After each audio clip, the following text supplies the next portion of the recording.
Et si finalement on exauçait le vœu de Papacito? Papacito, il ne veut pas que la droite parle de lui. Pourquoi? Parce qu'il se vexe facilement, parce qu'il n'aime pas qu'on utilise ses propos, ses opinions, ce qu'il dit et ce qu'il fait contre lui. Voilà. Il n'aime pas perdre le contrôle de son image, parce que c'est un influenceur et non pas un militant. Il n'y a rien de mal à ça, mais il faut donner les termes, il faut dire les termes exacts. Donc Papacito, quel message envoie-t-il à la droite? Il lui dit en gros, arrêtez de parler de moi, oubliez-moi. Eh bien, oublions-le. Non mais vraiment, c'est-à-dire là, on en parle parce que Cro-Blanc peut-être subit cette énième mesquinerie de Papacito, mais moi j'ai tout simplement plus envie de parler de lui. C'est même pas la question d'y perdre des plumes ou quoi que ce soit, c'est juste, il ne mérite pas notre attention, vraiment.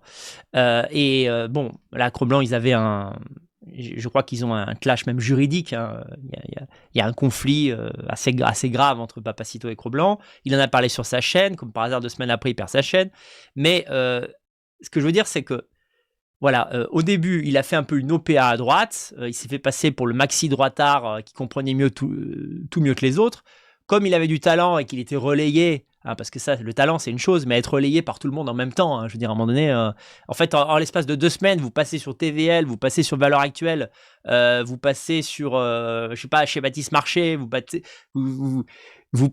au micro de Vincent Lapierre, enfin, à un moment donné, tout le monde vous connaît, quoi. Bon, bref. Donc, on a participé aussi à ce succès de Papacito. Et là, Papacito nous envoie un message contraire qui est de dire, bah, j'ai fait le tour de la droite, vous êtes tous des gros racistes, vous êtes tous des gros cons, j'ai pas envie d'entendre parler de vos gueules, et puis arrêtez de parler de moi, ça me saoule. Eh ben ok, arrêtons de parler de Papacito, moi je vous le demande solennellement. Même quand il sort une dinguerie sur ses espaces privés, déjà pourquoi vous en entendez parler?